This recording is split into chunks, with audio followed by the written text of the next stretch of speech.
Heads, welcome back to IPCPR 2018. I'm Tripp from Cigar Federation here with Pete Johnson from Tatuaje.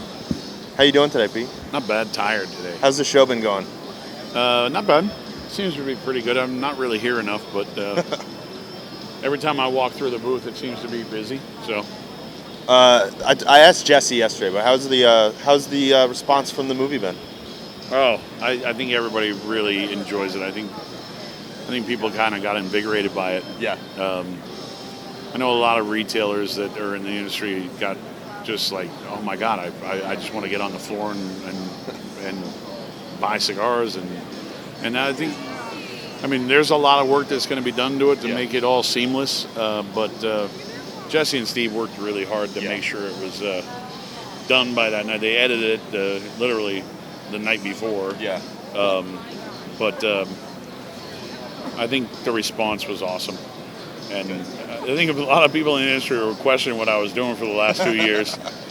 Even the other manufacturers that I was begging to be in it, they're like, what's this? It's going to be a waste of time. I'm like, just please, please do it. So I begged a lot of people. That's what it takes, right? Yeah. And especially when you're the executive producer with all the connections. Yeah, well, I didn't really like that title because I would say Jesse, Steve, and I all produced it, and then you got Serge, the musical director. We all had a part in it, and I just wrote a lot of checks. Yeah, your head checks on it. And I'm like, yeah, but you guys wrote checks too, so doesn't that count? And they're like, no, we're going to put you. I'm like, I don't want to be the only guy up there. Too bad. Yeah. All right, so now let's talk about the new cigars. Since we're standing right in front of it, let's talk about the Bride. The Bride, 7 1/8 by 49. Connecticut broadleaf, but like in a rosado color. Looking at it, I would have no idea that's broadleaf. Yeah. It's amazing when you start going down the plant on broadleaf how much different it looks. You can take that wrapper and let it sit for a lot longer and get a dark color, but then you're like, oh, that's broadleaf. Yeah. No, it doesn't look like it, but you can see the natural characteristics of broadleaf, which are a little thicker veins and stuff like that. So it's fun. I just wanted to try something different. Plus, I didn't want it to be like Frank, because she is the bride of Frank, and she needs to be a little lighter. It's more medium bodied. It's not Frank style, which is a little heavier. I'm enjoying it. That's what I'm smoking now. So. And then of course new accessories to go along with that. The new LA Blue lighter. I was wiping something off the counter. That's a fun one. This one will actually ship at a reasonable date. Oh, really? Yeah, that's good. Compared to the Michael last year, which just shipped, I think, last month or something. So that's always a fun project because Andy over at the LA Blue, we've kind of started collaborating over the years where he would actually do some of the artwork. And I would actually use it for the box. So he actually did that artwork. Oh, wow. Yeah. He's actually the one that gave me the concept to do it in that silhouette shape. Oh, okay. Yeah. Yeah, it's another... And the box makers in the factory just did a good job. Yeah, it looks great. And then let's talk about some of the new stuff, the Hibaro. Yeah. New Avitus. Yeah, explain to people what those two are. Okay, so the New Avitus line is a line I used to do with another company, another factory back in 04 to 06. The original New Avitus, which we call now New Avitus Esteli, is a 25 count box, more medium, rosado color. It's just that real simple, everyday cigar, 100% Nicaraguan Corojo 99 wrapper. The Hibaro is like the amped up version, more like farm roll style. Has the slight shaggy foot, a little darker wrapper, a little bit more rustic looking, and that's where you see the flip in the colorways for the bands. Just so people understand that they're two different cigars. But those are old cigars that I used to make, so I figured, they're predicate, might as well bring it back. But now I get to use all the Garcia's tobacco, and I'm happy with them, man. I was just happy to bring them back, and I thought I was never going to make them again. Yeah. But, FDA changes a lot of opinions, so. Let's talk about the new limited stuff. You've got some super limited, stupid limited. Let's talk about Let's talk about the 15th anniversary first. So the 15th anniversary were 2 sizes that I made for the Grand Havana Room back in 2004, 2005. Bellicoso Fino and Torpedo Grande. Covered foot on both of them. I was struggling to figure out what I was going to do for my 15th anniversary. Yeah. And I got a lot of my old stash laying around. And I have this one room at the office that carries all the old stuff. I started digging through boxes looking for an old Cuban box, actually. And I found these 2 bundles. I was like, oh, wow, I saved a bundle of each. That's kind of cool. And I opened them up, and I was like, that's my 15th anniversary. So the good thing is that, again, the predicate. Yeah. I kept them in this 10 count that they were in before. I was able to change the banding, obviously. Yeah, now that you're allowed to do that. And what's fun about it, though, is it's a little bit of a teaching experiment with the colorways. You have Rosado Claro and you have Rosado Oscuro. The Rosado Claro, you start tasting all of the inside of the cigar, spices, and that creaminess from the lighter wrapper. Mm-hmm. And the Rosado Oscuro, you start getting those cocos and chocolate notes. Yeah. So what people don't, always understand is sometimes they could be the exact same cigar, just maybe one was a Viso, low Viso wrapper, and then the other one was a high Viso. They could have been from the same priming, but just color sorting changes.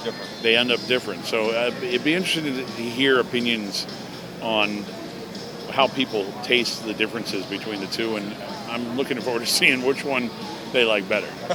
So, I know which one I gravitate towards more. But. And then the 15th Diademas, crazy limited. That won't be carried. That actually, so the regular 15s, the Bellicoso Fino and the Torpedo Grande, are pretty heavily limited because I don't have the option to expand production in Miami. Yeah. I can only shift production. So if I have a good amount of Unicos right now, I know I can have them roll more Torpedo Grandes. Yeah.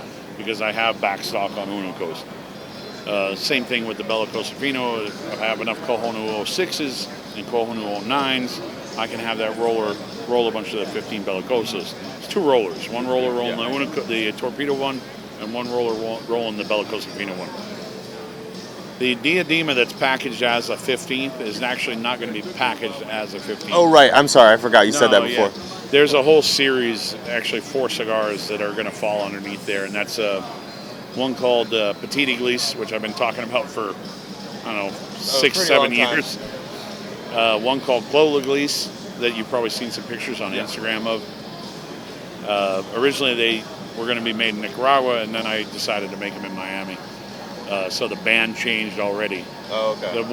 The Clos L'Église bands that I had a small run of them, so it's not like I have to worry about the cost on that stuff. Yeah. And then one's called a Grand Cazador, and one's called the Grand Tatuaje. So they'll be packaged in a new band, red, white, and blue, of course, and it'll say United States at the bottom. Nice. Yeah. That's cool. Made in Miami, but like ultra like small batch. This is like the Cuban customs. You can only get them every once in a while, and it's easier if you know a guy. It'll be one of those things where I literally call the factory in Yanni and I say, hey, have the roller roll 50 of those cigars. Wow. That type of thing. Wow. And then, we'll box up 5 boxes, and a couple retailers will get a couple boxes, and they'll be like ghosts. They'll be out there, but, nobody will be out. It'll be kind of like chance to find them. Yeah. Yeah. That's kind of cool. Because the Cuban custom thing, I love them. I used to buy a lot of cigars from a roller down in Cuba called Taboada, Rodolfo Taboada, who was like the precursor to like what Hamlet was for a while. Because like when Taboada was in Cuba, he was like, if you're in Havana, everybody knows who you are. If you're outside of Havana, like Pepin was, no one knew who he was, unless you really knew about every custom guy. Mm-hmm. And Taboada was really popular. And then Taboada left. Went to Cancun and TJ and started working there and ended up passing away. But everybody would tell me, like, if you're going to go to Cuba right now, there's a young guy named Hamlet that is making amazing stuff, just like Taboada. And So I've already, like when Hamlet came into this market, I go, I Yeah. know who Hamlet is. Like a lot of people didn't know who he was. Yeah. But he was like one of those guys that was a whiz at making great custom cigars. And that's the whole point of these. Yeah, this is just kind these of are your the same, version of that. These are the same rollers that, have the same level of skill as Pepin and people like that. And they know how to make the most amazing, beautiful cigars. And I've always been playing with different versions of these sizes over the years. So this Diadema is not an RC. It's a different animal altogether. So it's going to be fun, but it's like I have to pick and choose my battles. Like in the RCs, we make 2,000-3,000 sticks a year. It's not a lot. So this will be like, I don't know, 500, stuff like that. Yeah. But the price point's going to be a lot higher. Of course. So. All right, and then what's the best place you've eaten this week? Wow, this week? Yeah. No, I haven't really been any place like. We hear a lot of that. People are too busy to Yeah. go out to a special Last dinner. year we went to Chicago Joe's, which is always kind of a great, fun dive restaurant, but they do good food. But I haven't been any place. I had the normal, generic, run-of-the-mill, everyday chain. That's a good enough answer. Yeah. All right, thanks for your time, Nothing Pete. fancy. Appreciate it. Right on, brother. Have a good show. Thank you. I appreciate that too.